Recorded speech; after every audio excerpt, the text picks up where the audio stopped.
right one here. Okay. So stop sharing. Let's see.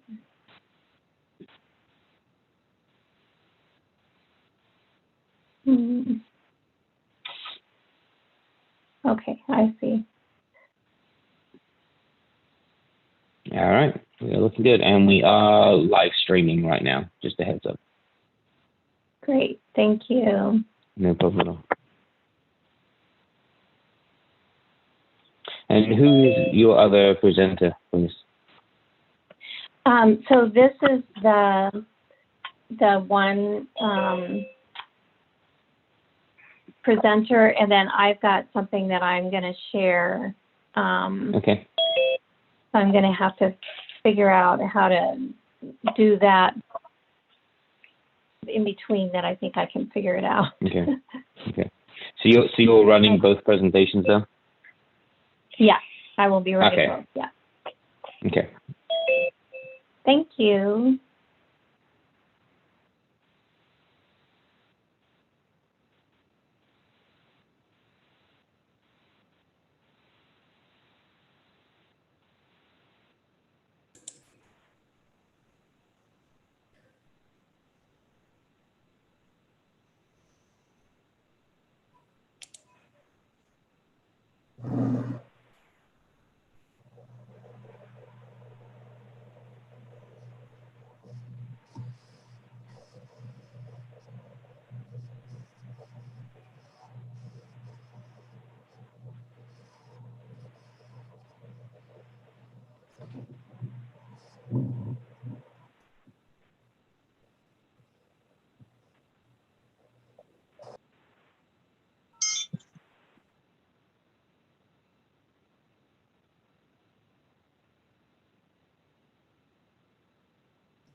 Hi, Ann, this is Bruce. Is this working?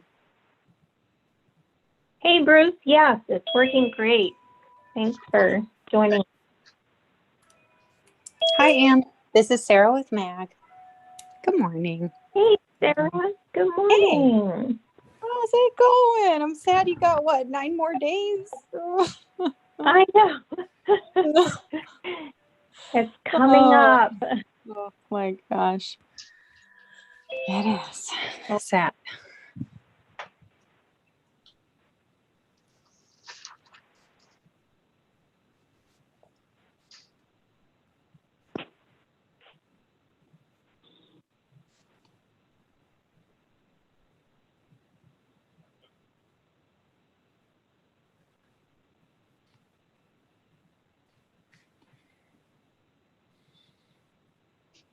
Sorry, I'm not here. You can just take that, scoot up here.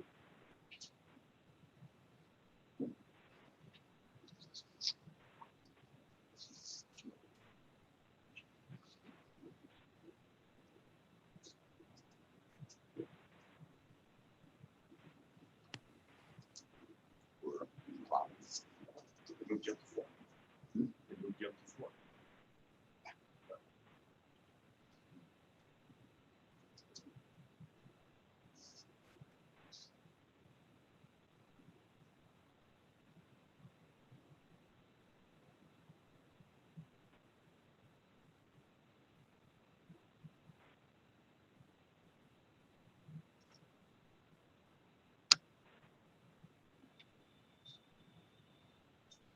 Stephanie and Michelle, it looks like we've got a quorum if you guys want to get started.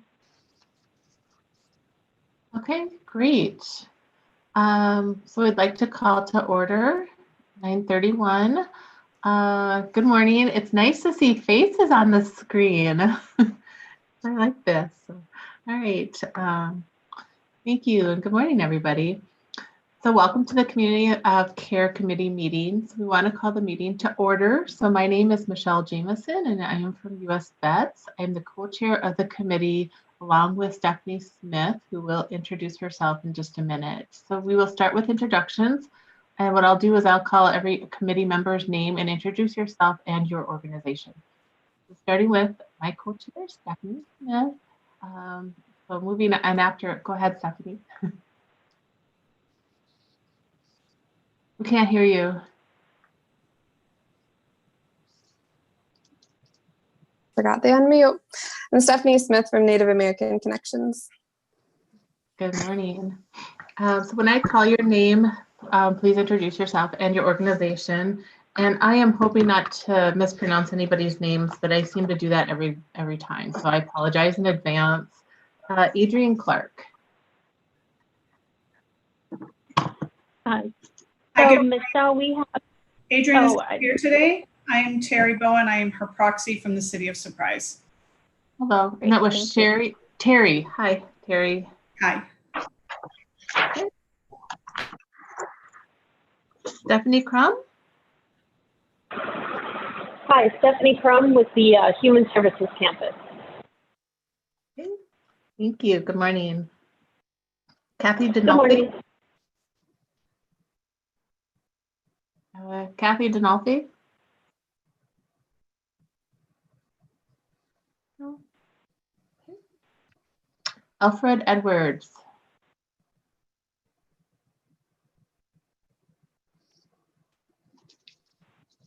Okay, Dolores Ernst.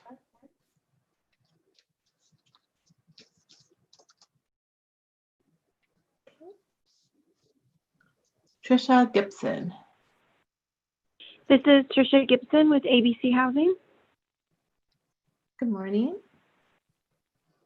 Wendy Johnson, sorry. Here, Justice Center. Good morning. Good morning. Anne Marie Johnston. Anne Marie, present. And you're from CBI. Yes, sorry, from Community Bridges. Laura Magruder.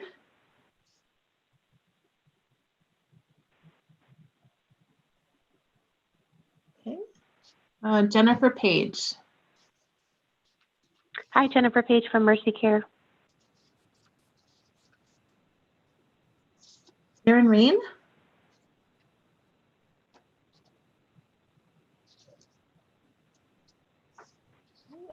Nikki Ramirez. Hello, Nikki Ramirez from Chicanos por la Causa. And Tamara Riley. Hello, Tam O'Reilly from Arizona State University. Morning. Ty Rosensteel. Hi, Rosensteel with Crisis Response Network, present.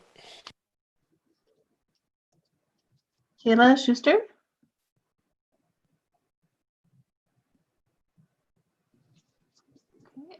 Sarah Sims. Sarah Sims, present, Phoenix Elementary School District. Laura Skotnicki. Present. And you're with? I'm sorry, I'm with Save the Family. Thank you. Stephen Stivers.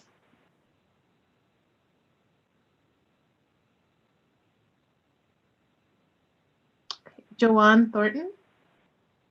Hi, good morning, Joanne Thornton, Salvation Army, and for the record, and we're issue. Good morning. And Craig Tripkin.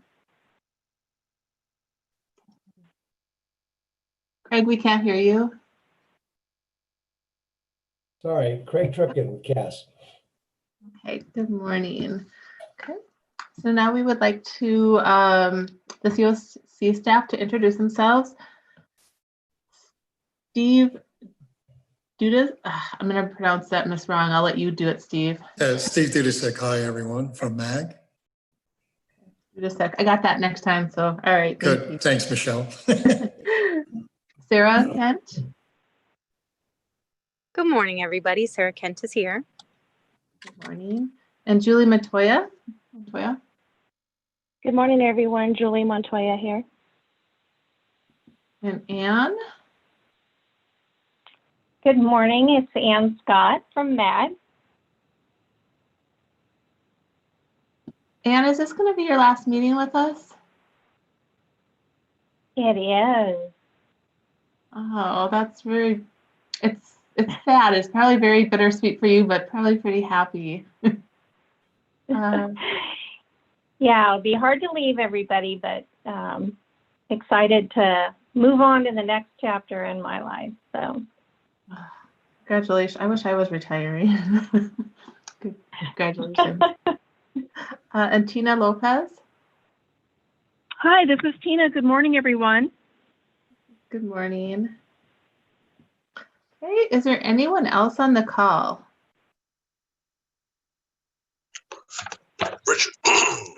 Richard Cruz from the Human Services Campus. Jennifer Jangermon from Valley NAC. of the Sun United Way. Okay, I heard Jennifer. Could you repeat your last name, Jennifer? Jangermon from NAC. Okay. Could you spell that? Your last name? DANGREMOND. Okay. Thank you, Jennifer. So I have Richard and Jennifer. So I know there's another voice.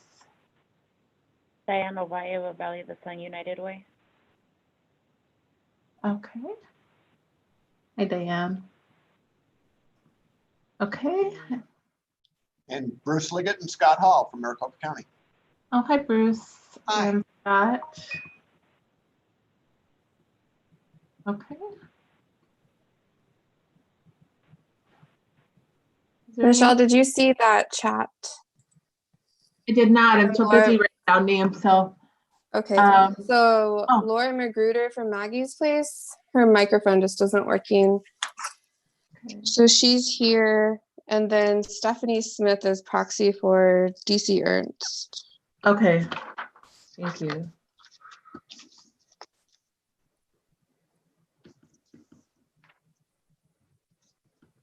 Okay, thank you. Did I miss anybody else?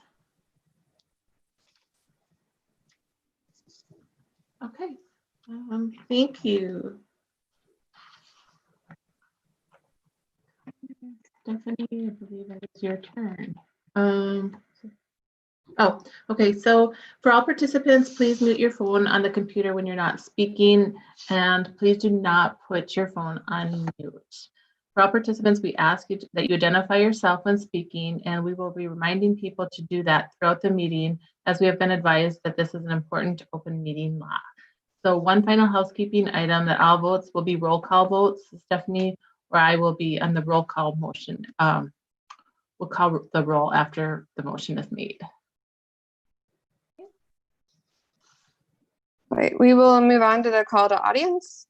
Please note that members of the public were given an opportunity to submit written comments relating to this meeting to azmag.gov/comment within 1 hour of the posted start time for the meeting. Any written comments submitted will be included in the meeting record. I don't believe we received any. Okay. Right, hearing none, so we can move on. Okay, we will go to the approval of the May COC committee members, committee minutes, excuse me, from the May 13th. So we'll give people a couple minutes to review, and then I will need somebody to motion, and they will need a second. This is Stephanie Smith with NAC. In the minutes for number 4, when we were talking about the COVID-19 regional response, there was a typo of circle of the city instead of circle the city. So I caught it 3 times. You just need to remove the of in their name. And this is Laura from Save a Family.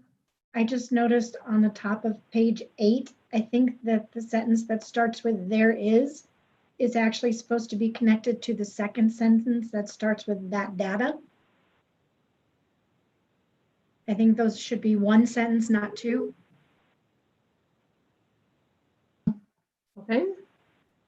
Thank you. Thank you, Laura. We can make those changes. Thanks, Anne.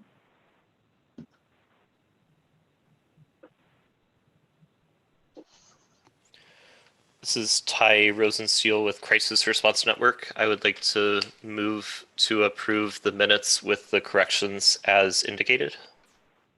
Okay, thank you. And this is Laura with Save the Family, and I second it. All right, thank you. So we will proceed with a roll call. Okay, Adrian Clark or Terry Bowen. Here. Do you approve the minutes? I do. Sorry. Okay. Nope, you're good. Stephanie Crum. I approve, yes. Okay, Stephanie Smith.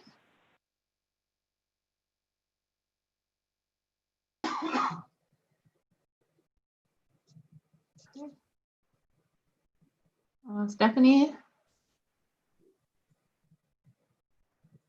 Okay. Trisha Gibson. Aye. Wendy Johnson.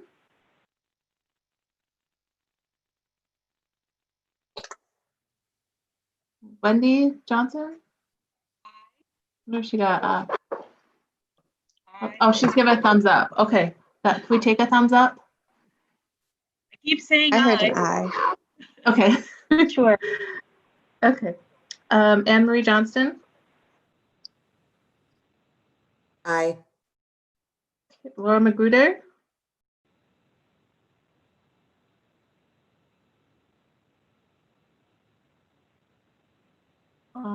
Okay. Jennifer Page. Aye. Nikki Ramirez. Aye. Tamara Riley, or Tama, sorry. That's okay. Aye. Ty Rollenstein. Aye. Sorry, Ty. Okay. Chayla Schuster. Oh, she wasn't on. Sorry. Sarah Sims.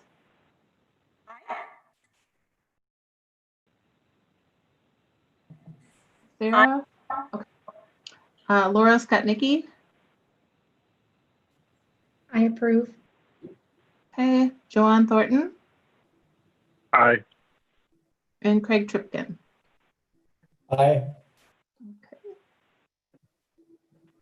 All right, the motion passes. Thank you. All right, we forgot to mention there is a change to the schedule of the agenda. So we're actually going to hear from Bruce Liggett next, and then we'll hear from Ty Rosensteel on the system performance measures. And after that, then we will go on to the NOFA timeline and scorecard. So Bruce is going to provide an update on the response to the COVID-19 pandemic, and I'll hand it over to you, Bruce, and Scott too.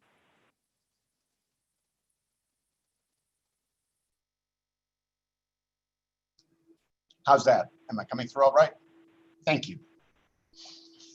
Well, good morning. And Ann asked me to join and give an update in the county and in terms of what we're doing. And we always want to make time to be able to do this with the committee, since you guys do so much important work and we're partners with everybody throughout the county. So I'm going to start pretty high level, and then if there's some specific things, Scott Hall, who everybody knows in the whole county, can weigh in.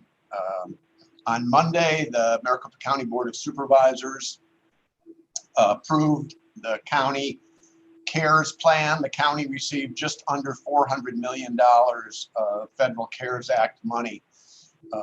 Other entities have been getting their plans out. The county waited until we understood what the governor was going to do, and it looks like the governor has given almost over $300 million to cities and towns. Had the governor not done that, the county would have considered making allocations to cities and towns. So that's why we paused. Once that decision was made, we proceeded to move forward. So of that, just under $400 million, $93 million is devoted to the health emergency response. So the county is responsible for public health throughout the whole county, the 4.4 million people here.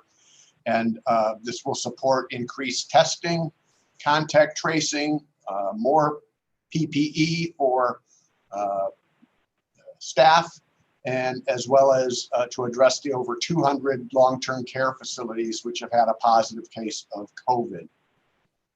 Another $37.5 million is going to support individuals and families, and then I'll talk about a little bit more.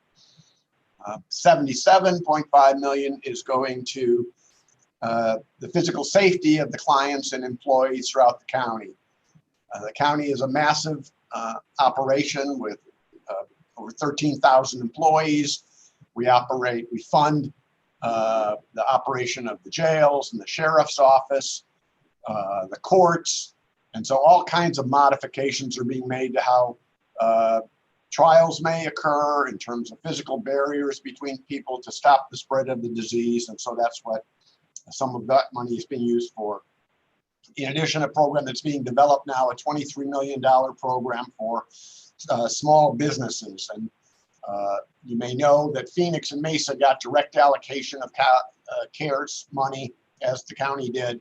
And so this would be for the areas that were not covered by Phoenix and Mesa to have a small business relief program that is being developed as we speak.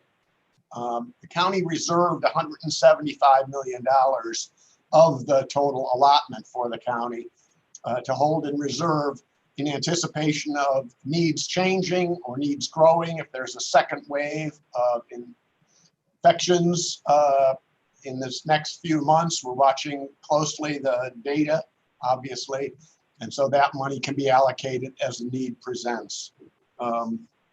But what we were most pleased with in Human Services, what the board allocated $40.5 million for Human Services. $10 million is the working budget for our homeless work. And that money covers what we have spent already, what we anticipate spending, and continuation of some of what we've established through much of this fiscal year. All of our agreements have varying dates. Most of them have the ability to be extended month by month or by 3 months. So we're monitoring the utilization and the numbers really closely. The biggest expense out of that $10 million homeless budget is obviously for the 4 alternate care facilities that we have that have a total of 146 beds. Those are either full or near full, but we also have turnover in them. So we're monitoring the need and the turnovers. We've got an East Valley leased property, an East Valley hotel, 2 downtown hotels in Phoenix, one of them for people who are vulnerable, the other for people who are under investigation or have tested positive. As more testing occurs throughout the community, obviously the number of positives is increasing. So we are now looking at adding another alternate care site with maybe up to 100 beds. Would allow us to consolidate some of what we're doing and rely on the amazing work of Circle the City to support that in a medical capacity. So we hope to be able to identify and begin utilizing within the next 2 to 3 weeks another facility. So the biggest cost out of the $10 million budget is obviously for these alternate care facilities and the staffing and security necessary. Those are the big ticket items. In addition, the $10 million will support the voluntary tent relocation in downtown, where we have 330 people who chose to stay in the county lots. Yes? I'm sorry to interrupt you. I just want to say, for those on the phone, please mute your phone. We're hearing some background noise and it's hard to hear. Sorry to interrupt you. Thank you, Michelle. So I was mentioning the funds also support the voluntary tent relocation, the PPE and the hygiene related items that we've funded, hand washing stations, water, toilets and such. And it also supports the hotline for shelters and for hospitals to use in terms of inquiring about a potential positive case and then what to do next. So that's what the portion of the county cares budget will be supporting in terms of homeless. If the needs and costs exceed that 10 million, I have full confidence that the county's reserve is available to expand based on need. As public administrators, you all understand that we are trying to anticipate what the need is, to try to responsibly obtain facilities and respond, but also make sure we don't over purchase what we need. So it's a balancing act. We are erring in the direction of having more available than we need today. So that's what's guiding our actions. Included in that that money, the $40.5 million that I mentioned, is $500,000 that's going to be available for people to receive weatherization in the form of helping with air conditioning repair or replacement for vulnerable populations, primarily seniors, persons with disabilities, and families with young children. So we normally provide air conditioning repair in a smaller number, and this will allow us to expand it as a result of COVID. The final thing I wanted to mention, broad brush again, was an additional $30 million for rental assistance and eviction prevention. So this program will be available in areas other than Phoenix and Mesa, who have their own funding again and who have established some of their own programs. And the principles that are driving the design of that program are, it will be accountable, but will have streamlined eligibility. We want to make sure that we don't spend too much on administration, that we get the services out to people when they need them with minimal but required documentation. So we're looking at options like having fixed dollar amount payments, multiple months of coverage for people. And a key feature is linking everything we do through our local community action programs to utility assistance. We've got an increase outside of the county CARES funding. My department has gotten almost over $10 million of other federal funds devoted towards COVID. And so we got a lot of funding in utility assistance. And so we're going to blend those together with the rent assistance program to give people comprehensive services. We have a series of meetings set up this week with local community action programs to help develop the specifics. We want to have this established by early July and begin services by mid-July. We are very sensitive to the fact that the federal and state moratorium on eviction prevention ends at the end of July, as does the enhanced unemployment benefits that people are now receiving. So we understand what the need has been. Thousands of people have already requested assistance from the county. Beginning in March, we are going to try to work through those cases, but also anticipate an influx in cases in August when those other protections and supplements end. So that's kind of a broad brush look. Scott and I are available if you have any questions. Michelle?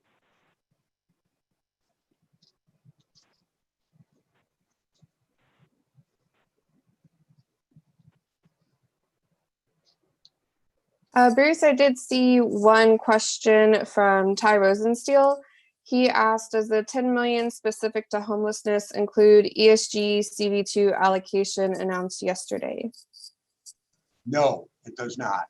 So yesterday, thanks Ty for the question, we were notified just yesterday. I was reading the formal letter as we were signing on today of the $2.8 million was the second wave of our ESG funding. So the 10 million and the for homeless and the 30 million is out of the county share of our funds, the county COVID share, and does not come out of our ESG. We had 900,000 of ESG first wave and got another $2.8 million yesterday. All right, any other questions from the committee?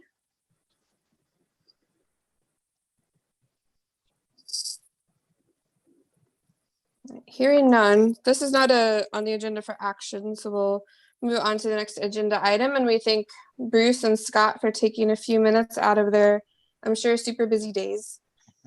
Thank you. Appreciate doing it. Take care. Have a good day, guys. All right. Bye-bye. Okay, we will now be moving to assistance performance measures. So Ty Rosensteel from CRN will provide an update on the 2019 system performance measures. They were distributed in the meeting materials. Well, good morning, everybody. Again, my name is Ty Rosensteel with Crisis Response Network. I think we're going to get a presentation loaded here in just a couple seconds.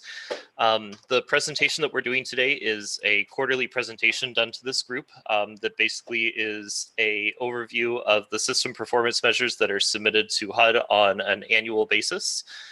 The reason that we go through this on a quarterly basis is to review if there's any changes or any positive or negative directional changes in these system performance measures. That's kind of the first thing, is just an awareness item. The second thing is making sure that we continue to incorporate these particular kind of system performance topics in any of the policy decisions that we're making. So for example, today, later, we're going to be discussing the NOFA scorecard and the NOFA process in determining sort of evaluation metrics. It's important that we continue to consider these system performance measure items for that, for those types of conversations. So we'll go ahead and go to the next slide, Anne, or whoever's leading for us. There are a number of different system performance measures that are included. There's over 29 different data elements that are submitted to HUD on an annual basis. From those 29, we pulled out 8 that we consider to be really important and really relevant to everyone's understanding of system performance. And then we binned those into categories of rare, brief, non-recurring, and job and income growth.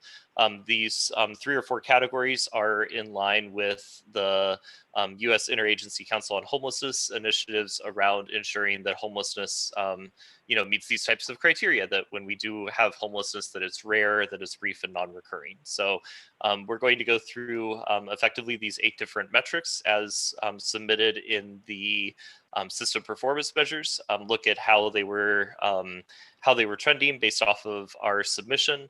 And then at the end of our presentation, I'll pause for any questions that the group might have. We'll go to the next slide. This slide outlines, based off of last year's Continuum performance scorecard, the importance that HUD puts on system performance and establishing strategies around system performance. There were 100 points available around system performance, performance strategy and strategic planning. That's effectively half of the point values. The important point to note here is that it's not just the data, but also the strategies associated with encouraging system performance to go into the correct direction. So you would have things like, did your continuum actually show a decrease in length of stay in shelter? If so, you would get 2 or 3 points. But then also outline your strategy and your data collection mechanisms and the collaborations that you have to decrease length of time in shelter. The documentation and the narrative there, that's going to be worth 10 points. So each of these will have different values associated with them, but the piece to note is that it's not just the data point that is relevant, but also the necessary strategy associated with that data point. So we'll go ahead and go to the next slide, and we'll go into each of the system performance measures. So first measure of relevance is the raw number of new first-time homeless persons that are entering the system. The number that is new and relevant to this group is the final column, the 2019 column. This is saying through federal fiscal year ending in 2019, there were 9,373 people that entered the homeless system that were first-time homeless, meaning that they had not experienced homelessness in the past 2 years. So this is a raw number metric. And it is not one that is looked as like a comparative or a percentage number. So we're doing a comparison year over year. The expectation here is that we would be seeing a decrease in first-time homelessness, but really this is one of those that is really much more of an economic factor and much more about the homeless prevention efforts that exist in the system than about actually, pulling levers or making adjustments within the emergency system itself. We'll go to the next slide. Length of time in shelter looks at the actual number of days that a person is in shelter. This is a blended average between both emergency shelter and transitional housing. This will include nights of shelter that a person spends in any of the shelters over a 1-year time period. So if they spend 30 days at shelter 1 and 30 days in shelter 2 and 60 days in shelter 3, the report will sum all of those together and find an average on a per person basis in both the emergency shelter and transitional housing system. The goal here is that we want to be seeing reductions in this length of time in shelter. The big piece to remember here is, I've done a number of other presentations about the importance of length of time in shelter. The long stayers in our system continue to utilize a disproportionate number of beds. So approximately 20% of our long-term stayers utilize 80% of our beds, and we're still continuing to not see a lot of traction in this length of time in shelter metric. So this is really important in terms of freeing up additional beds for use. It's one of the most important measures in being able to anticipate decreases in your unsheltered homeless number. We'll go to the next slide. Now moving to some of the items that are more positive. Housing exits from shelter. This looks at persons that are in emergency shelter and transitional housing, the rate at which they exit to permanent housing. This is a per person count, so it also will be driven by children in households, adult family members, etc. So this is an opportunity where our family system really can impact the numbers in a really substantial way. For this particular measure, again, we're looking at exits to permanent housing. Part of this is a better data collection mechanism that is happening at some of our larger emergency shelters. So UMOM and CAS in particular have done a really great job at doing better data collection on their exits. So I'm very happy to give shout outs to those organizations. But honestly, I think that from 2019 to 2020, we'll start to see a little bit of a leveling off here, or a better baseline of what our actual percentages look like. So I do attribute the 2016 through 2019 to be a little bit more around data quality than around system performance, but we'll be able to tell that much more definitively here shortly. The other pieces that we have had a substantial ramp up of rapid rehousing resources, particularly ones that have been made available directly to shelters. So I think that that being an option is definitely something that has attributed to this positive increase. Go to the next slide. Housing retention. This is effectively a measure for permanent housing projects, rapid rehousing and permanent supportive housing, saying that if a person is placed into permanent housing, are they able to retain that housing? So it says if a person is in the housing for a year or more, that's positive. Or if the person is in the housing for a year or less and they exit to a permanent housing destination, a different permanent housing destination, that is also positive. So for this particular measure, you want to see very high housing retention rates, which we have, and this is important, of course, because this is our kind of most expensive and most valuable resource in terms of ensuring housing placements. Go to the next slide. The next measure is returns to homelessness. This one is one that I would encourage everyone from the committee to review the actual detail of this. If you were to go into the meeting materials, you'll find this chart, or not this chart, but you'll find a table of these metrics. This is the blended average across all of the program types. So this pushes together emergency shelter, transitional housing, rapid rehousing, permanent supportive housing, and puts all of them into a blended average and shows the percentage of people that return to homelessness after 1 year, or within 1 year of their exit.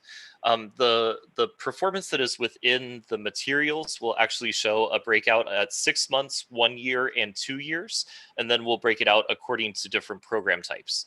That type of data is really relevant and useful, and is something to be considered for kind of overall system planning. Looking at the overall number can be helpful, just knowing that we are the axis on this is really skewed. There's not a huge difference between 16% and 20%. We are headed in not the correct direction, but there's also not a huge difference between 18% and 20% in the volume that we're talking about. This could just be a data artifact. So I consider this one to be generally staying about equal, but there are definitely a number of strategies that could be deployed to decrease this number. And again, I would encourage folks to look at the details on this one. And I think we have 2 more slides. We'll go to the next one, please. This next slide is looking at job and earned income growth, but this is specific to continuum of care funded projects that are for permanent housing projects. So it's rapid rehousing and permanent supportive housing through the continuum of care funded projects only. So if you're operating a rapid rehousing project that is funded by the Emergency Solutions Grant or through Valley of the Sun United Way, those types of programs would not show up here. So this is very specifically continuum of care funded projects. As we've seen a ramp up in rapid rehousing, we've seen this number go up. If you were to break this out between rapid and PSH, PSH has stayed pretty level, where rapid has seen the substantial increases there. And we'll go to the next slide. This is very similar. The last slide looked at total income and earned income. This slide is looking at non-employment income, seeing the same type of trend increase over time. And I think that's it. So thanks for letting me jump through the presentation all the way through. I'll yield back to our committee chairs to tell me how to handle questions. Thanks for letting me present today. All right, thank you. Do any community members have any questions for Ty? I asked a couple. Yeah, Justice Center. Okay. Michelle, if you open up the chat, there's a handful of questions in there for Ty. All right, I'm so busy paying attention that I don't look at chat. So thank you for having my back on that. No problem. Okay. I missed that too. Why don't I just go straight through it, Michelle? Okay. So the first question was from Craig. Can we start reporting on length of stay with mean, median, and mode? Yeah, we absolutely can. And actually within the system performance measure itself, it does break out mean and median. So those values are there as well. And so if you want to look into the details, those are present. We specifically chose average for this presentation because that is what HUD uses for evaluation within the HUD NOFA cycle, is looking for a decrease in average, and also knowing that our long stayers skew that average. If we were to make movement on those long stayers, that would significantly change the information. That would be the most adequate driver. In terms of mode, I'm not sure that there's going to be a whole lot that's really interesting there. We have a lot of single day stayers. So I think that just because we have people that experienced homelessness enter the system for a single day, I'm pretty sure that's going to be the mode, and I don't think that will be all that interesting. Maybe if we took the 1 day stayer out and said, let's look at all the stays other than the single days and talk about that, that might be interesting. So for sure, mean and median are present. Yeah. Let's go to Wendy. Wendy, you just have questions. What's up? I do, but I think Craig wrote a similar one. Being a math newbie, statistical newbie, I'm trying to figure out how we can say we have a 93% success rate with 20% returning to housing. There's a dissonance in those numbers for me. Yeah, so the biggest is that the returns rate includes not only people that go into a subsidized unit, but anyone that self-reports that they exited to housing. So if a person goes from an emergency shelter and reports to the shelter staff or the case manager, I found my own place, I'm going to go live on my own, and then they leave the shelter will mark that the person went to a housed option. And then in the HMIS record, if the person returns in the next year, then it will signify that a return happened. The housing retention is very specifically about persons that enter into our projects that have housing subsidies attached to them. And so I've obviously always never been all that impressed with that particular metric, because it's like, well, yeah, if we're paying their rent, I hope that they would have housing retention. That's the disconnect between the two. So if we looked at if we wanted to look at very specifically what are the returns for homelessness amongst those that are exiting permanent housing projects, that you would find in the system performance measures under that very specific line. Yeah. One last question. I am noticing an increasing amount of homelessness tourism, where we're getting a lot of folks who are bouncing on a weather or economic cycle between states. Are they, if they're gone for 6 months and they show back up in the system, are they a return to homelessness stat? It would all depend on what their exit destination when they left was. So if the person, if I'm envisioning this, a person would be here for a season and then going and becoming homeless in another area for another season. I'm not sure that I have good data on that by itself. So let's just assume that that happens and that is really prevalent. The only way that would get counted as a return is if at time of exit from their shelter stay or their transitional housing stay here in Maricopa County, they exited to permanent housing. That's the population that looks at returns. So if they exited to an unknown destination, which is still 60% of the people that are leaving the emergency shelters and transitional housing, which I would guess is probably where most of those would stay, they wouldn't get counted as a return. But man, they sure would drive everything else. So they would be sitting in our exit numbers, they would be sitting in our length of stay numbers, they're certainly utilizing the beds. So not that particular metric, but certainly all the others. Any other questions, Wendy? Nope, that did it. Thanks. All right. Next question was from Craig. Explain the housing retention difference from returns to homelessness. I think I explained that one. Was that sufficient, Craig? Did you have any other questions about that one? No, you got it. Thanks. Okay. All right. Next one is HUD standards for these measures. If so, how do we compare on each? Awesome question, Stephanie. So there is not a I might defer to Mag on this one a little bit on like, are there standards that you need to hit? I think there's a couple of these measures that have like, if your system were high performing and exceptional, you would have this type of number. But I don't know how realistic that is for like the shelter length of stay. I think that's like 30 days, right? Like, you know, nowhere close to what the reality is for other continuums. What is published, and this only got published in the fall, or excuse me, in the spring of this year, they actually released everyone's system performance measure data from 2017 till present. So for future presentations, I'm going to go ahead and have an additional bar that says here are how continuums of our size are doing on this particular measure. So they have, HUD puts all continuums into a geography of I think it's major cities, urban, rural, and one other one, very rural, super rural.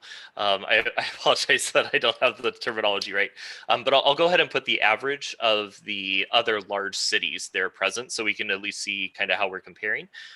There are also a couple cool tools. If people are interested, I can make this available to you where they just have everybody's data all loaded in there and you can choose your chart and you can compare it to others. So you can sort of see our dot compared to others. So if the group is interested, I can just share a demonstration of that at another time.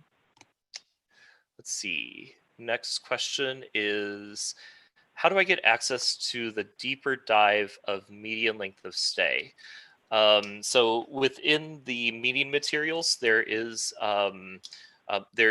included in the packet the full system performance measure submission with all 29 charts. In there, it does have the median information.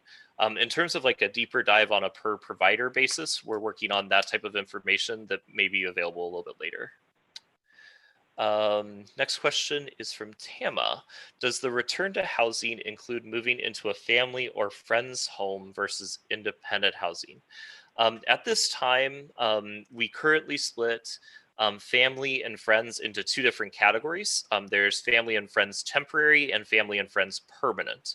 If a person indicates that they're living with family or friends on a permanent basis, they would get counted as permanent measure. But for temporary, they're not. There has been some discussion on kind of a TA level to possibly include even the temporaries as a permanent housing destination. There's been some research out of the Culhane group in Pennsylvania that the returns to homelessness don't actually show significant differences between those that exit to a family member's house temporary versus a family member's house permanent. And it's like, well, if they're exiting to that destination and they're not returning, let's just call that permanent, right? Like if they're not, if they're returning to us at the same rate, why would we really differentiate that? At this time, only those friends and family to a permanent destination would get counted. I'm going to find the link to the comparison tool just so that people don't have to wait till the next month for that display. And I'll go ahead and throw that into the chat here in just a minute. Any other questions? I went through everybody in the chat, I think. This is Stephanie from NAC. I have another one. In the packet on the very last page of the charts that you submitted, I have these automatic lights and they just go off if I don't move frequently. So on this one, and on the very bottom, it's about destination error rates. And I noticed in the column for all PSH, OPH, I guess it's other permanent housing, maybe? Yep, that's accurate. Okay, so from there's just a stark jump in that rate of errors. So I'm wondering if you know what that is about. It seems like if people are in permanent housing and they move out, we're more likely to know that than, like outreach or shelter. 'Cause, people cycle through that a lot more frequently and don't engage as much as when they're in permanent housing. But I mean, just a couple years ago, we were at 8.38, and this past year it's at 31%. That's like almost four times higher. Yeah, so what happened here is that over this time, we were able to get VASH to do some limited data entry into our system. So effectively 100% of persons that are exiting VASH, we do not know their exit data from. So if you look at just the row above that, the number of people that are exiting to destinations of don't know, refused, or missing. If you subtract that out, that actually is straight away the number of people that are exiting VASH programs. So this was sort of a balance that we had to strike. We weren't able to get the VA to do the data entry directly, who would actually have this data. We're working with the Housing Authority and Home Inc. to collect this information. And they simply know that the voucher exists and is getting paid, or the voucher does not exist and is not getting paid. They don't have where the person actually left to when the voucher is no longer getting paid. So we sort of made the decision of, would we rather have that data that the client was in PSH from these dates to these dates and sacrifice our exit destination rate? We made the call that yes, we would rather have that because that allows us to report on a lot of different things. But yeah, it sure has shot our PSH housing data quality there. All right, tracking, makes sense. Yep. Thanks. We didn't really talk about system data quality much. Otherwise, the other one was around street outreach. If you look at the number of people that are served in street outreach, they made a modification there in the 2017 year versus the 2016 year to effectively include people that are not engaged. So previously they had run the data quality reports exclusively on people that were engaged, and now they broadened that to be everyone enrolled in street outreach. So the other thing is just to know that nuanced within here, there's going to be like some small changes. And if you look at the row 3 HMIS participation rate from the HIC, that kind of explains what I was talking about. So in the PSH OPH, we went from an 85% participation rate to 100%. So we increased by 15% of our beds, and that is almost exactly the amount that we increased in data quality year.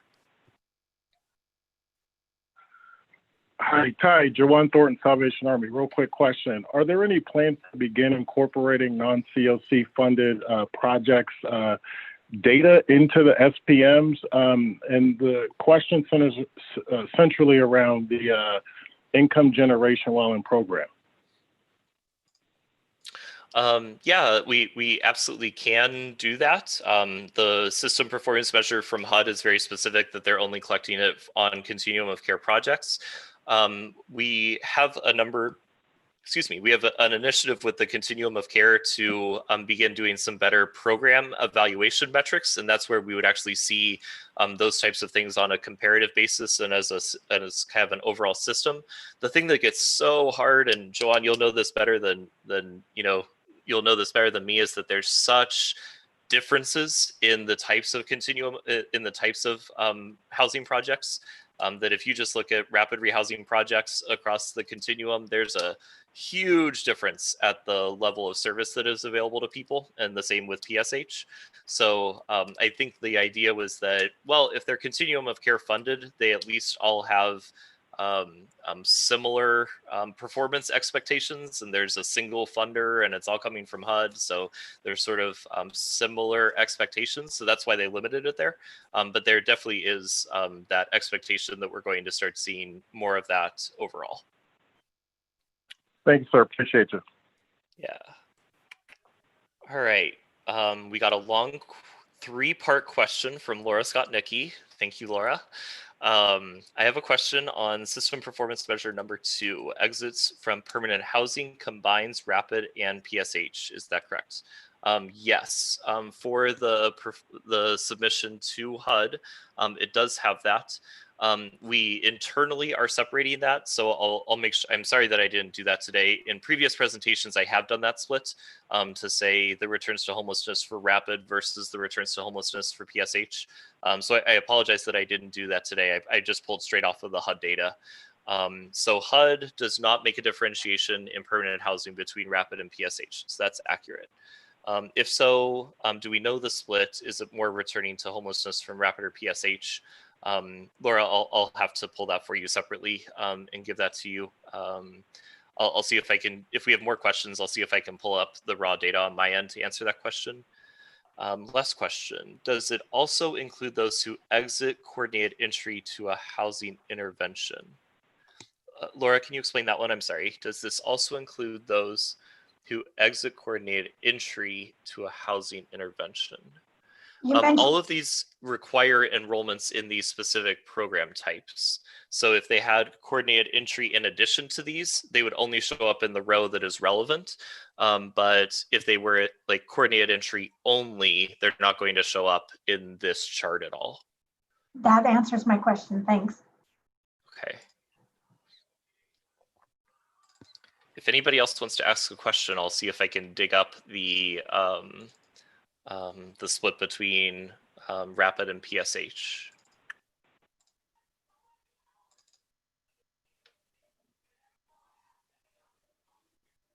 No takers? And we can move on, Ty, and you can just add it later. This is Anne.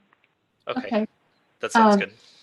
So Ty, I just wanted to thank you. You always do such a good job explaining the data and your content. So we're very blessed to have you on our committee. Thank you.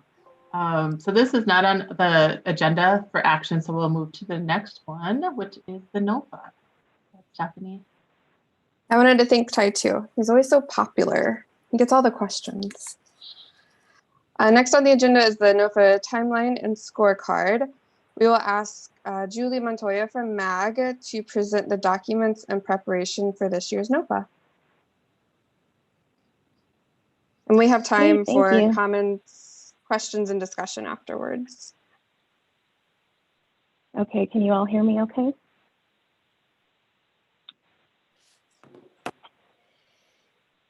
Can everybody hear me? Yeah, we can hear you, Julie. Oh, okay. All right, thank you. So what you are seeing up on the screen is our pre-NOFA process that MAG has put together for current COC-funded renewal programs.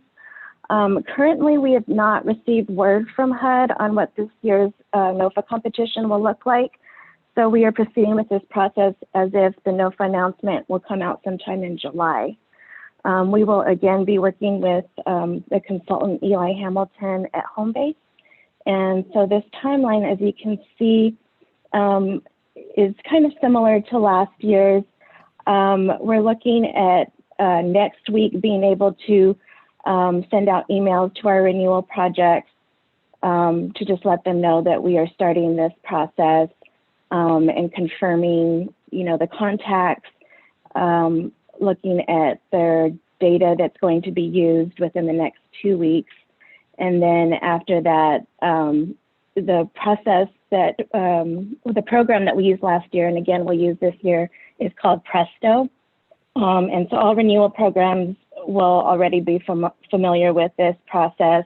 We did get good feedback last year that it was an easy process and wasn't hard to use. So we are continuing with that, where they'll be able to look at their information in Presto, review it, evaluate it, and then also get back to MAG or Homebase through this Presto project. So like I said, the process we're looking at starting next week, and then continuing with the programs being able to look at their data, submit any edits or questions or comments that they feel like need to be addressed prior to actual data that will be used for the process.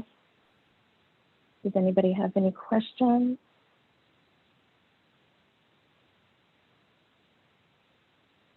This is Stephanie from NAC. For the box that starts applicants respond to supplemental questions in Presto. On the third bullet, it has any HUD monitoring reports and communication since January 1/16. In the scorecard, it references January 1, 2017. So I was just wondering if you can clarify which date is correct.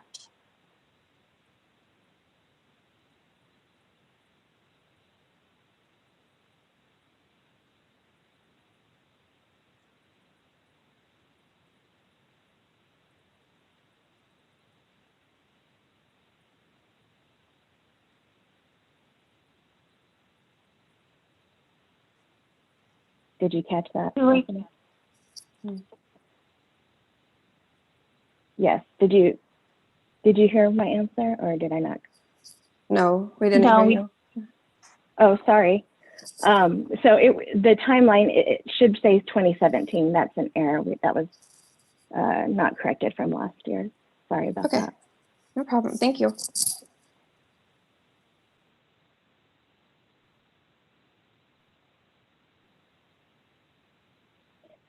So is there any other questions about the timeline?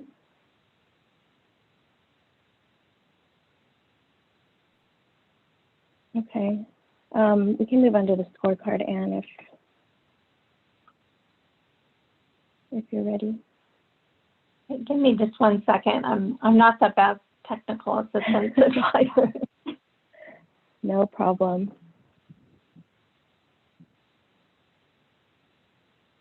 So I will say, while Anne's pulling that up, that this scorecard, I think Anne sent it out already. So if you've looked at it, it is basically identical to last year's scorecard with the exception of updated dates. And so the point is that because we don't know what the NOFA competition process will look like this year. And because we know that programs have been focusing on the COVID-19 response, we want to make the scoring process as seamless as possible by not making any changes and continuing to use the data from the APRs. So, okay, it's up now. So basically, everything will look exactly the same. The harder to serve homeless populations in 1A and 1B, we're going to be looking at the percentage of adults served by the programs that come in.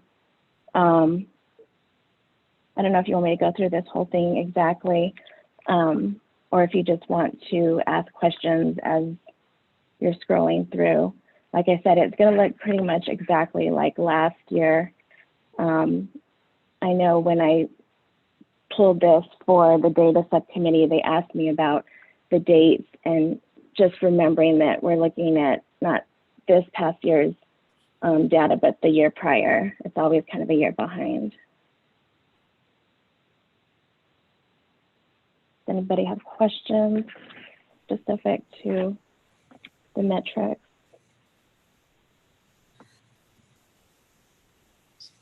Hi, this is Dee Dee. I have a question, and Yeah.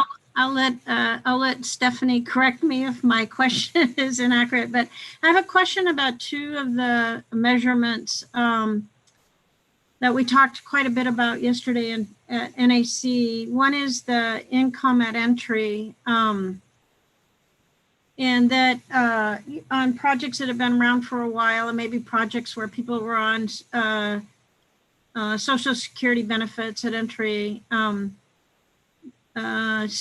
Stephanie was saying that income at entry always stays there, and so we're not scoring, we think, appropriately in terms of taking people with zero income at entry, because it's got a historical tag to it, and also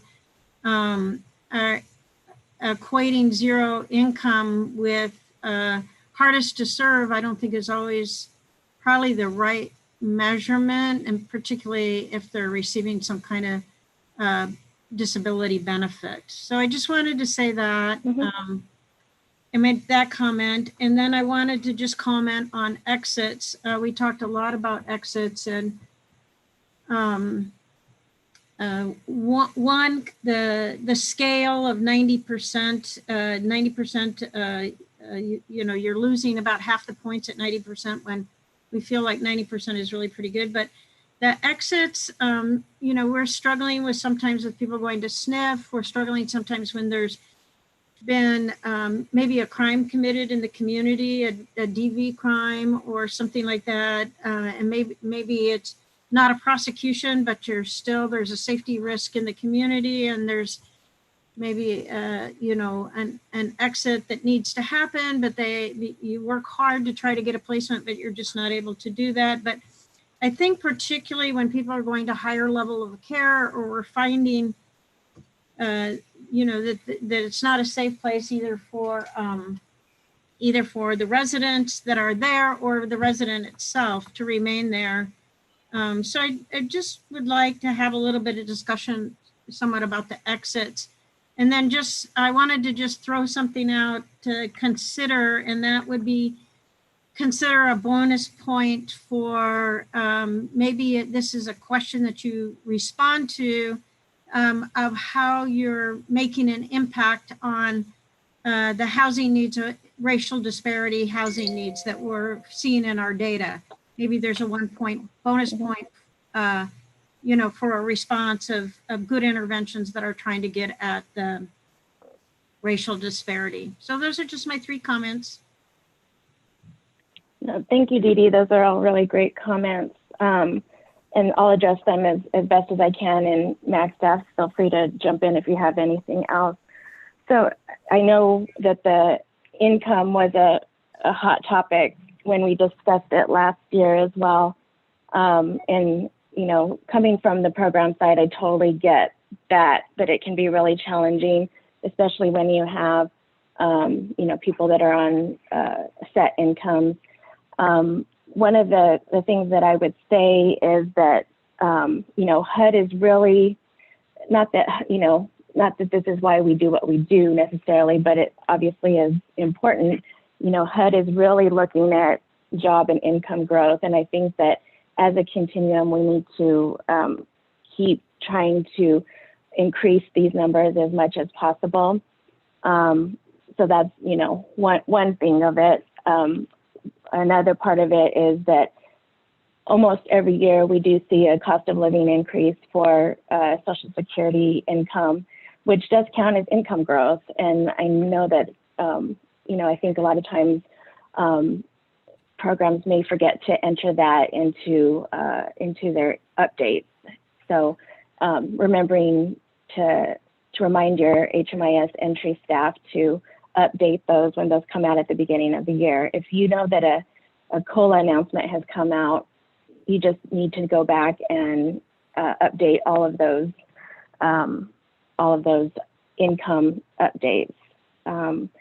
But yes, I do understand that it is a challenge, and I think the other thing is that everybody that is being scored on the same metric. So, and the same challenges are there for every program. So that's just my piece on that. Julie, this is Stephanie from NEC. We were referring to question 1B on zero income at entry. We agree on the income pieces, on increasing income. So it was 1B, so percentage of adults served by the program who had zero income at entry. Really, we feel that this question should be removed.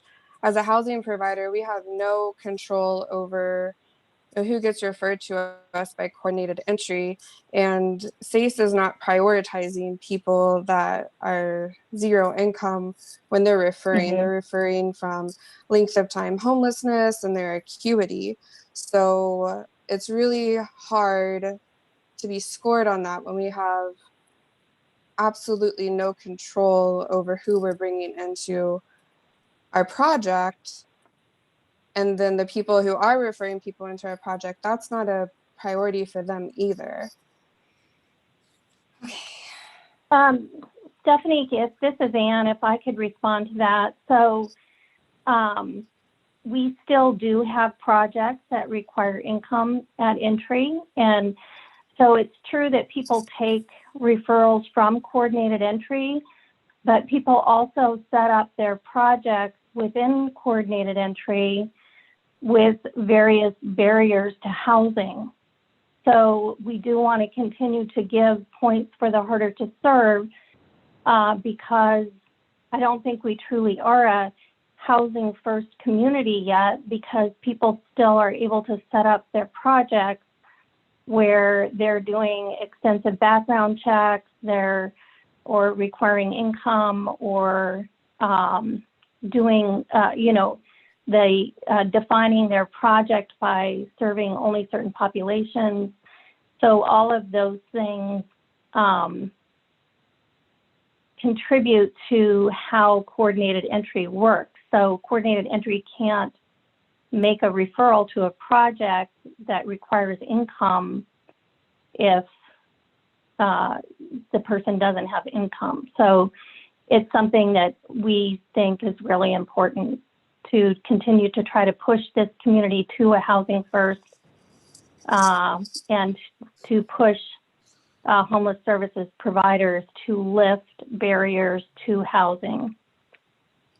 Is it possible that we might be able to relook at this point scale?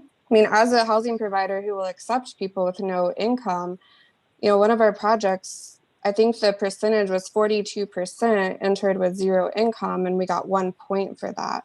So, I mean, if we're getting 1 point for nearly half of our residents having zero income, and when there's other providers. So, and just to clarify, the providers that require income, they would score 0 points on this question, correct? Correct. Okay. Correct. And I think, so income, background checks, all those things kind of go hand in hand. And so I think we want to continue to encourage communities to take the most vulnerable person on the, or providers to take the most vulnerable person on the by name list, the next person who's up for housing without any kind of barrier. So, you know, that's why we think it's important to keep this scale going. And do you, just off the top of your head, have a rough like idea of the number of housing providers who do require income at entry? I don't off the top of my head. I think there's only a handful. Okay. I think this is a really valid point. This is Michelle, just because those that are not, that are taking zero income, and then versus those that are not, I would assume that the people that have income and they're going into projects have less barriers. And so I think it would skew the whole scoring system throughout the scorecard.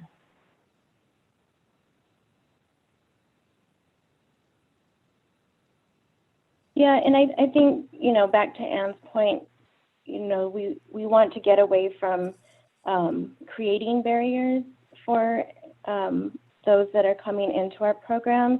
And, you know, this also, the 3 points, I'm looking at it right now, you know, is one of the lower points out of the scorecard.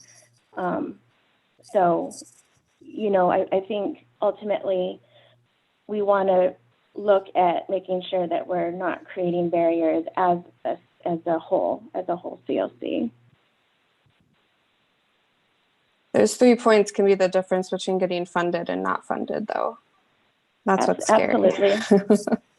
Absolutely. I totally understand that. But the other thing I want to say is, you know, when we got scored overall on our NOFA application, you know, we lost the most points on returns to homelessness and job income growth.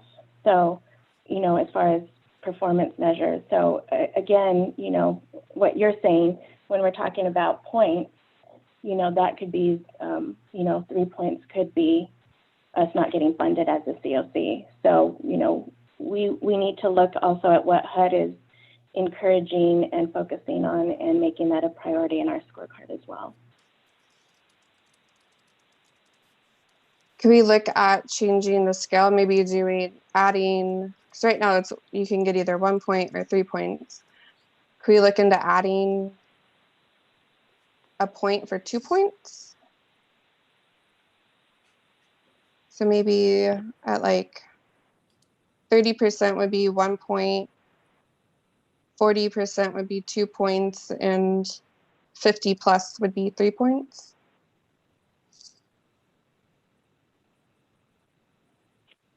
I think our recommendation from the staff perspective is to keep the scorecard the same as it was last year. I think we actually had a draft scorecard that was, there were a lot of changes, but because the board adopted the scorecard last year, the providers, know what they're going to be scoring. Our recommendation was to keep it the same. I hear that. NAC is recommending some changes. The second one that Dee Dee mentioned was 2A on the scale for exits.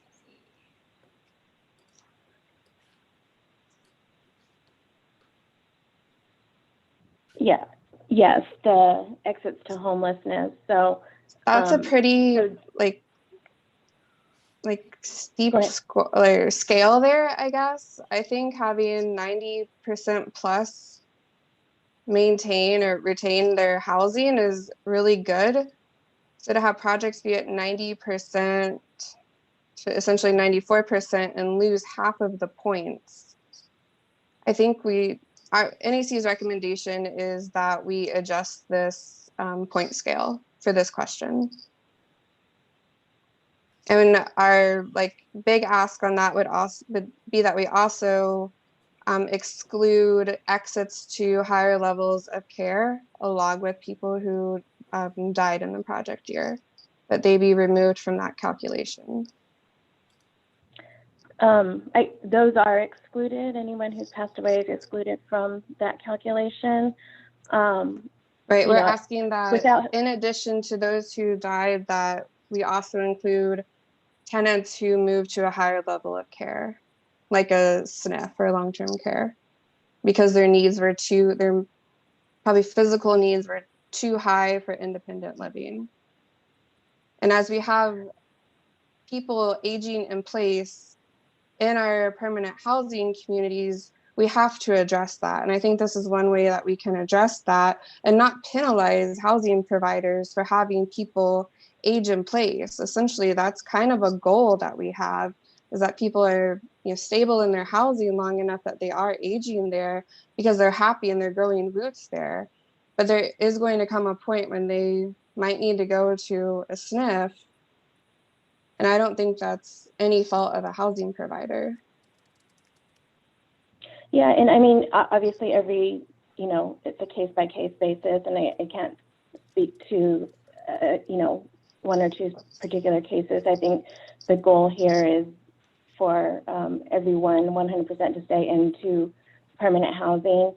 I don't know what specifically, and maybe this is something, we could talk about offline, what you would all hope to recommend, and maybe for next year. Right now, MAG staff is recommending it to stay as is.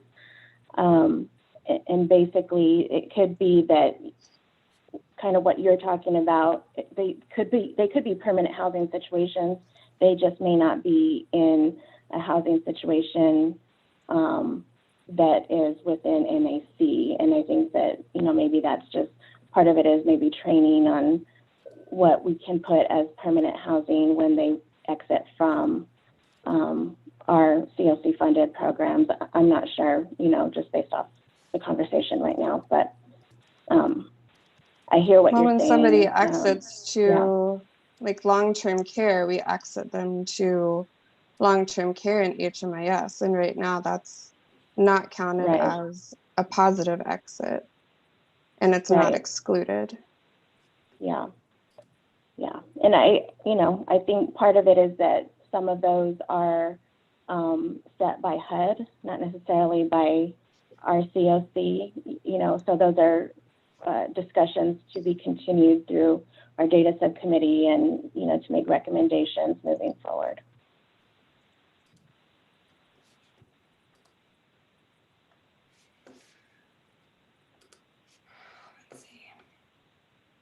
Oh, and then the last thing that you mentioned, Dee Dee, was the possibility of, a bonus question regarding impact on housing needs through race equity.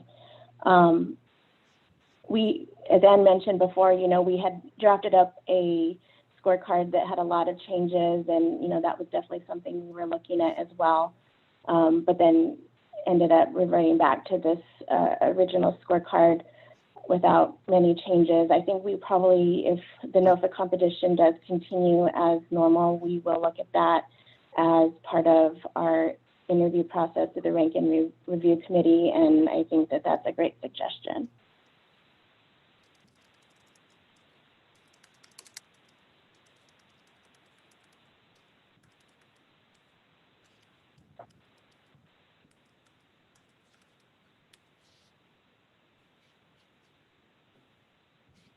Are there any other questions or comments? Yeah, Julie, if you open up the comment section, Laura Scott Nicky has made some comments, and Jennifer Dingerman as well.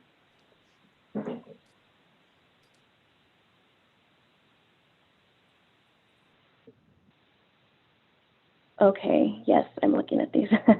Forgot to look at the chat too. Laura says, I agree with Stephanie on her comments regarding no control over who is referred to coordinated entry regarding zero income. This is to Anne saying, I am curious, do we know which COC funded projects have income as a requirement for coordinated entry? I think, Stephanie, you asked that question as well. We might have to get back to you on that, Anne. Yeah, you know, go ahead. Yeah, we'll have to go back and look, but and check in with the coordinated entry providers. But a number of the AHI projects required income, and they are no longer funded by the Continuum of Care. We'll have to go back and look. Yeah, that was something that the coordinated entry group did pull together. I think it was earlier this year. So we can definitely get back to you on that. And then Laura did say also Alltech is permanent housing. So again, I think kind of going back to, you know, making sure that HMIS entry users are aware of, you know, the destinations, whether they are permanent or temporary as well. Jen Dangermon said, if we don't have an opportunity to change the scorecard now, when does MAG staff envision making changes? So I think, you know, this discussion that we're having right now is the feedback that we will take to the board. I mean, ultimately, this is going to go to the COC board next for approval. So any questions and comments that are addressed today will be taken to the board as part of the conversation. Does that answer your question, Jen?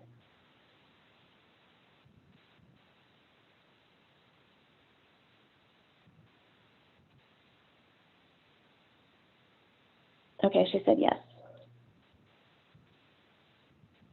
So if there's any other feedback or questions, I'd be happy to take those now, or you can send me an email or whatever is easiest. Ty from CRN also commented, he included a link for the APR programming specifications. HUD does exclude foster care, hospital, and long-term care from calculations. This is a recent change, final page appendix A, and then he has the link in the comments. So I think we do need to make that adjustment to the calculation if HUD is telling us to make that exclusion.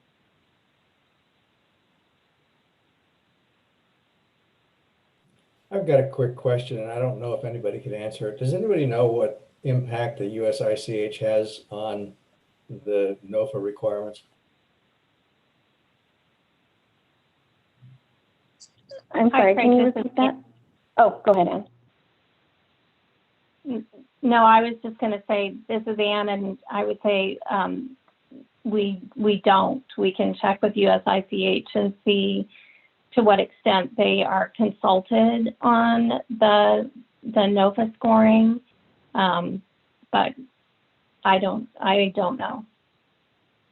Thank you.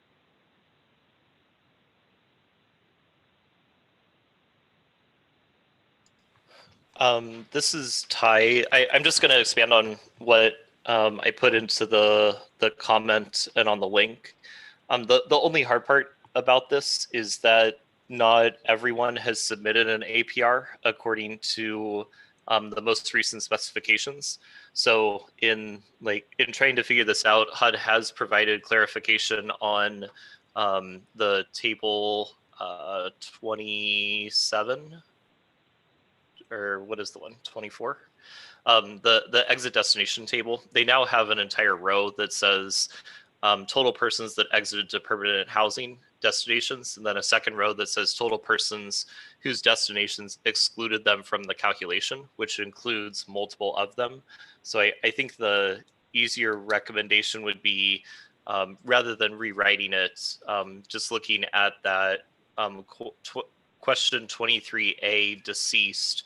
I think that there actually is a row that will say persons that should be excluded from this measure entirely, and that would include the deceased number and other numbers. And I don't think there needs to be any change in particular. Like this is as reported in the APR for this particular measure. Thanks, Ty. That's helpful. Yeah, the only piece that would be a sticking point is the version that is submitted. So the specifications link that I sent is I think these started to get submitted last year. So if anyone hasn't submitted an APR according to these new specifications, like that's always one of the tricky parts is just the cycle dates of this.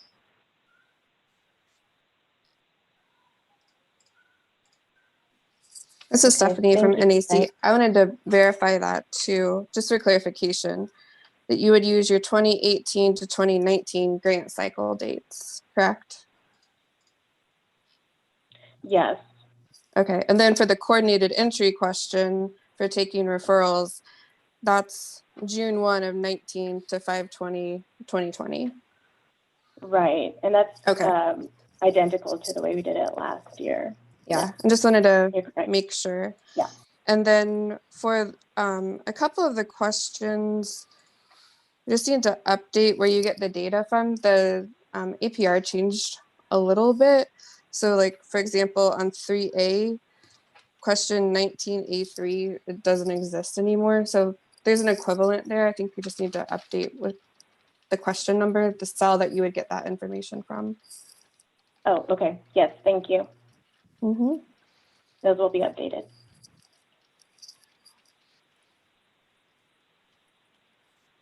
All right, any other questions, comments, or discussion from committee members?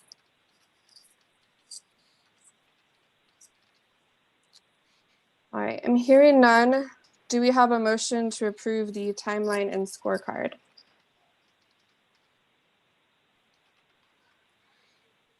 So moved. Thank you, Craig. Do I have a second? I'll second. It's Laura Magruder. Got my mic to work. Thanks. So I will proceed with roll call. Start from with Terry. Sorry, I didn't catch your last name. Your proxy for Adrian Clark. Approve.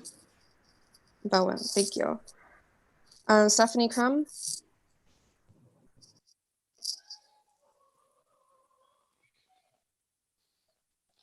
Stephanie Crum, are you still there?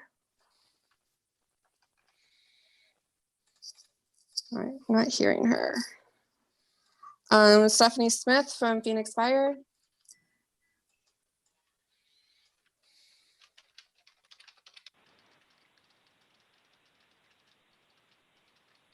Stephanie Smith from Phoenix Fire.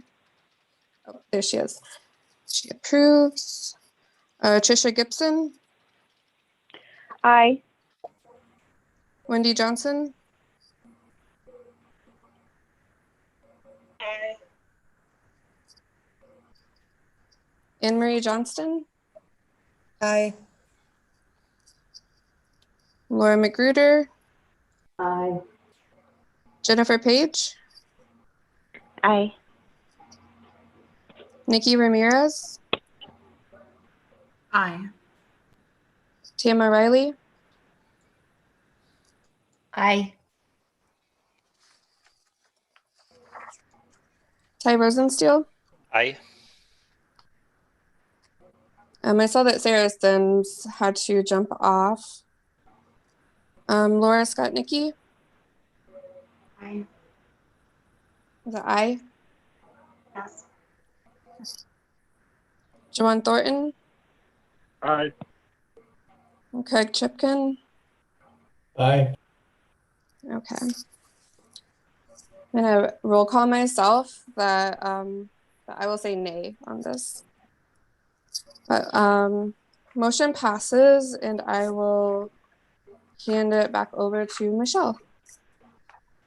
All right, so now we will be talking about between permanent supportive housing and long-term care.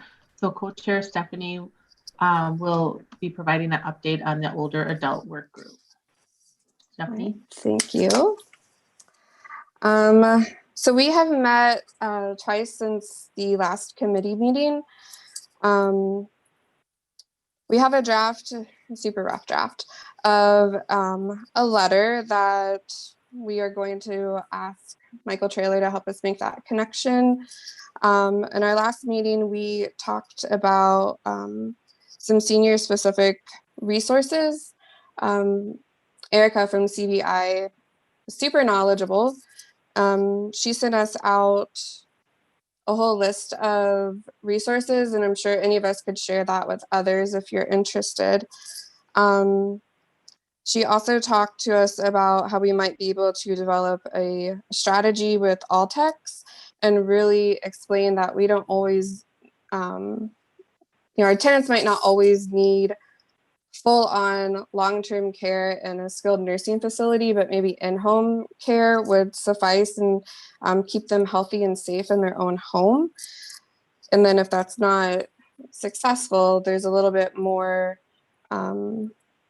fire there to justify needing an even higher level of care from that. So we had that piece. And then Stephanie Crum pulled some data from coordinated entry that I think is interesting and is just a tidbit of the impact that the seniors have in our entire system. So she pulled data from the past 6 months of coordinated entry. 28% of people who entered SACE were 55 or older. So that's over a quarter of all people entering single adult coordinated entry. So I think that really shows how much of an impact this can have on our entire system. And, we're talking about aging in place and the impacts it has. So I think we have some good data that we're going to be able to put into that letter. Craig, I did see your email from Anne that Anne forwarded, and I'm sorry I haven't responded yet, but I just wanted to acknowledge that, and we'll include you on the email group for that. So hopefully by the next meeting, we'll have that letter submitted and have another update about what's going on with this project. Okay, Any questions? Oh, sorry, that's your part. Any questions? Okay, so this was not for a vote, so we will continue to the next agenda item. All right. So next we'll ask Ann Scott and Steve Dudasik from MAG to provide an analysis of the homeless service inventory pre and post COVID-19.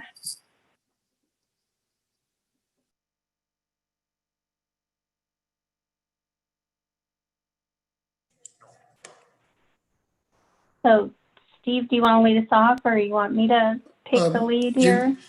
You could lead off, again, it's your last roundup here, so you might as well talk and present. Last hurrah.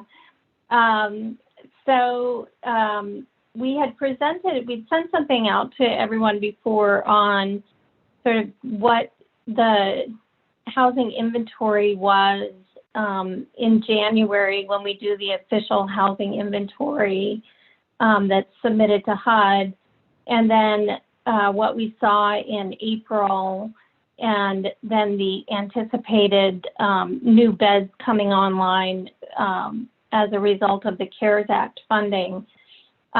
What we quickly realized is that it's very difficult for us to do an entire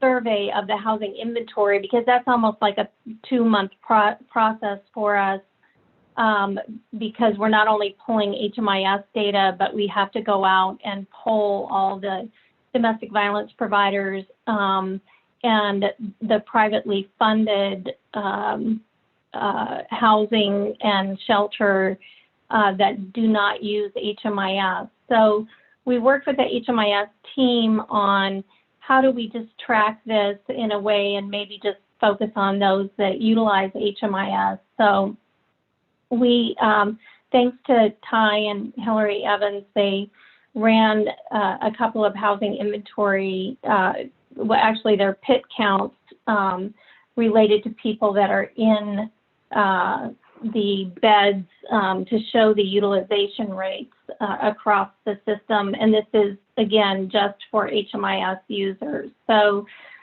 for emergency shelter, we initially, from the point in time count, there were 1,700 people in emergency shelter. When we got to April 1st, you know, which is right after, I think, the time when shelters started instituting social distancing and taking measures to create space within their shelters, we dropped down to a little under 1,500 beds. Then by May 1st, we had some additional units that came online, and by June 1st, we're up to 1944. Now, we just want to make sure that people understand that that includes the 223 folks that are staying in the outdoor parking lots that Maricopa County has put up. They do have access to porta potties and outdoor showers and hand washing stations, but they are outdoor spaces. It also includes 145 hotel rooms that have come online specifically to address the COVID-19 pandemic, and 33 high-risk shelter rooms that are being operated in South Scottsdale by CBI. Transitional housing, again, we're seeing a pretty big decrease. Most of those decreases are in the Veteran Services Program and GPD beds. We have seen a pretty drastic reduction in referrals into GPD beds. And so that's something that we're going to continue to watch with our partners at the VA. Rapid rehousing. There were 1,308 rapid rehousing beds at the point in time count in January. We're down pretty significantly to 1,245 beds right now. Some of that is due to rapid rehousing providers anticipating having to serve people for a longer period of time, so they're not taking as many intakes. Part of that is some of the major contracts were actually up against the ending of their funding cycle.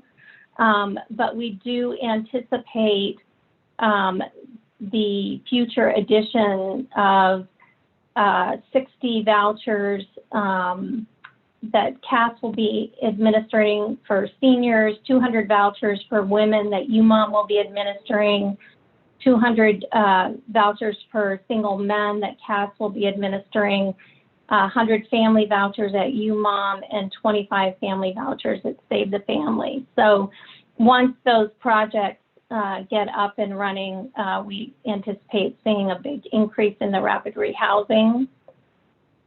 In permanent supportive housing, we're seeing a fairly big reduction from where we were in January. We had 5,305 permanent supportive housing beds.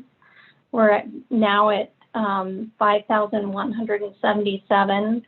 We will be following up with our PSH providers. Some of this may be due to the challenges of housing briefing and housing searches in a virtual context, as opposed to the in-person housing briefings and doing the housing searches. So I think we're hoping that this will turn around, but we are seeing a pretty big reduction. We do have anticipated future additions of 40 PSH vouchers for seniors, 5 for single women, 5 for single men, and 50 veteran vouchers that will be coming online. In other permanent housing, that's permanent housing where it's not necessary to have a disability. We have seen a slight reduction in the number of beds there. So overall, you know, I think we're anticipating that we're going to actually be increasing capacity over the January numbers once some of these, and this is the first round of CARES Act funding, and so there will be additional CARES Act funding coming on board within the next month or so. But we do anticipate that we'll have increased capacity, but we just want the community to know that we're right now still at a deficit from where we were in January.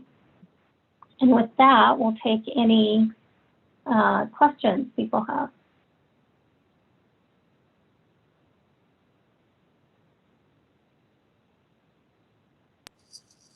And this is Stephanie from NEC. I just wanted to mention that this isn't COVID related units, but we'll be having 42 more units come on the beginning of September for the Stepping Stones 3 project. I don't know if you want to include that in your. That's awesome. And Stephanie Dunlap Point too, it's coming on in December, 54 units in December, 42 units in September. So that's almost 100 by the end of the year. Awesome. We will include that.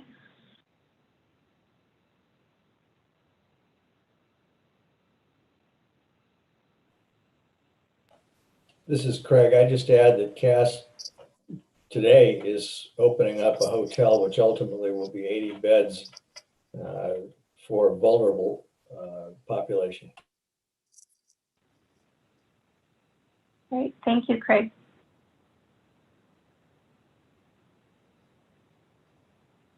All right, any other questions or comments from the committee?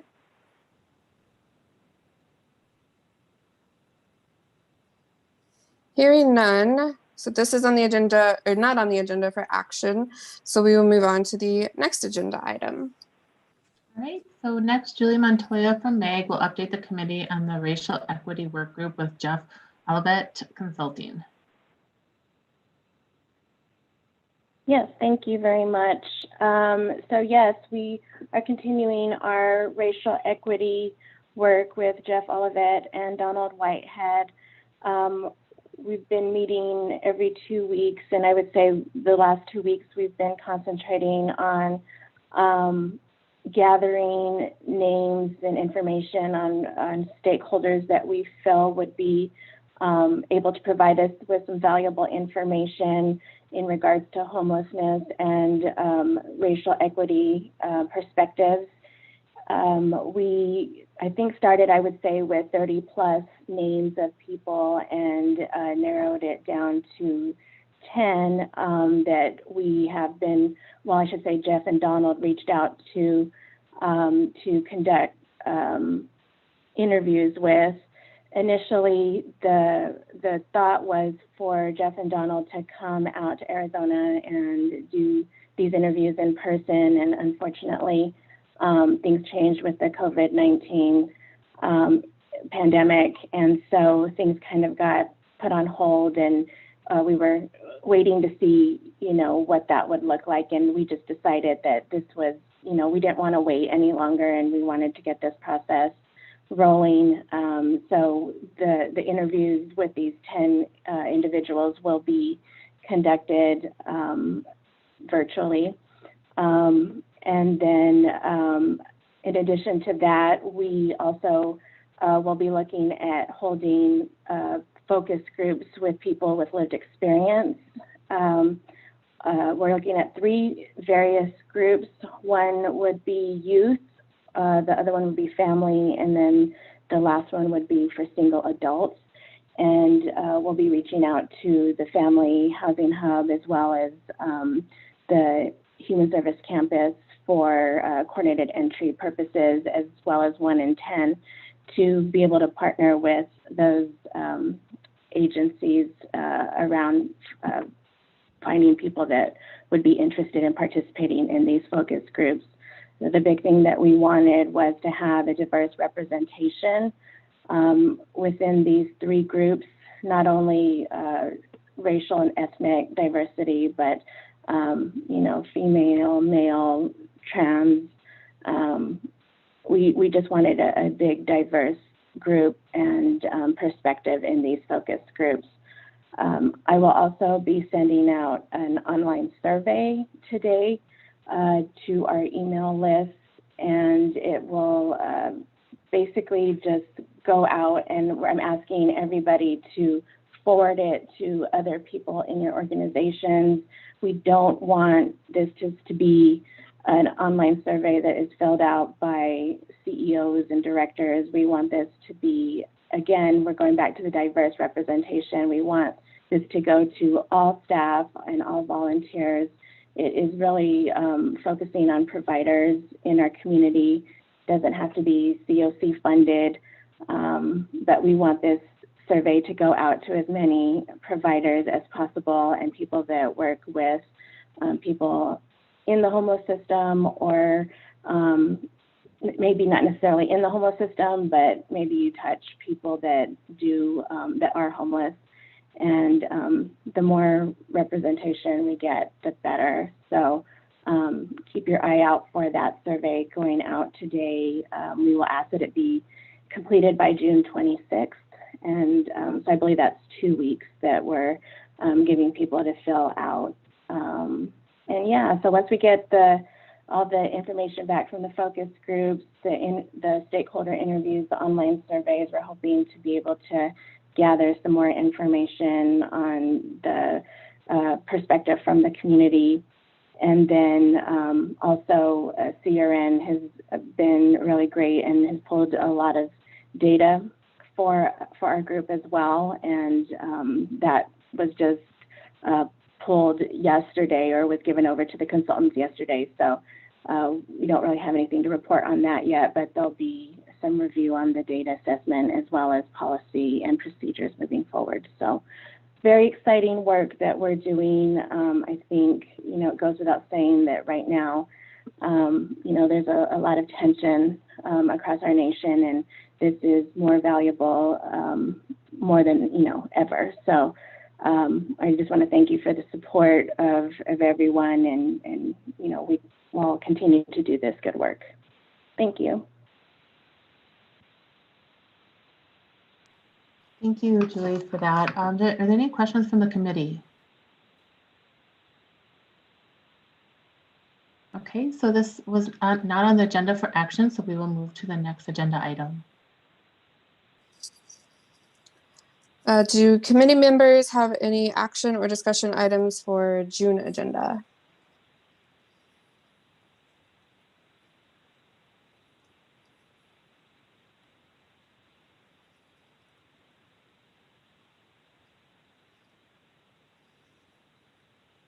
Hearing none. I've noticed that we don't get updates from all of the various work groups the past few months. Is that something we could put back on the agenda?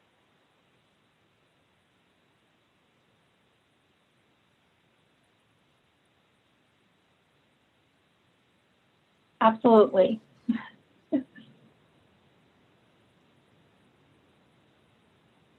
All right.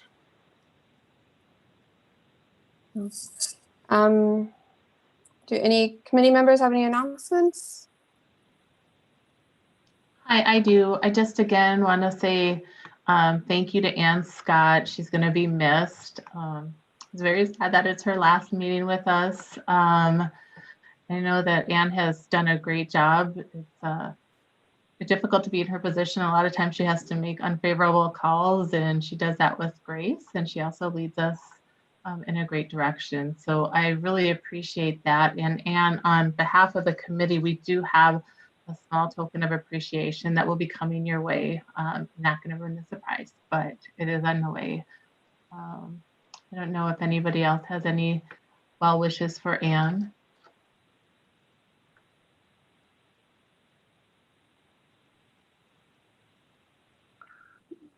Yeah, I do. This is Joanne from the Salvation Army. And I think out of most folks who are part of this call, they've been able to see you in action, you know, from an objective standpoint over a number of years. And from me to you, having the privilege of working alongside you and seeing how much energy, passion, and just insight you have, it's been a pleasure to not only be on the outside to see how well you work, but also working alongside you. So I'm going to miss you. I'll definitely stay in touch, and maybe if I'm ever in Montana, I'll come and check you guys out. Thank you, Juwan. You're welcome anytime, and it's great to it was great to work with everybody. So, know you guys are going to do great things moving forward, and I'll be excited. I'll be an excited observer at this point. You got lucky, Anne. It's a lot easier to say goodbye over Zoom than if we were all there in person. Yeah, you'll notice I'm not turning my camera on. I want to get teary-eyed with people, but yeah. Thanks. Yeah, we've all known you most of us have known you for a long time, so you will be missed. Great. So next. Can I say something? Sorry. This is Anne. Absolutely. Bridges. I just wanted to tell Anne also on behalf of CBI, you will be dearly missed, and we wish you the best of luck. Thank you, Anne. From one Anne to another. I know.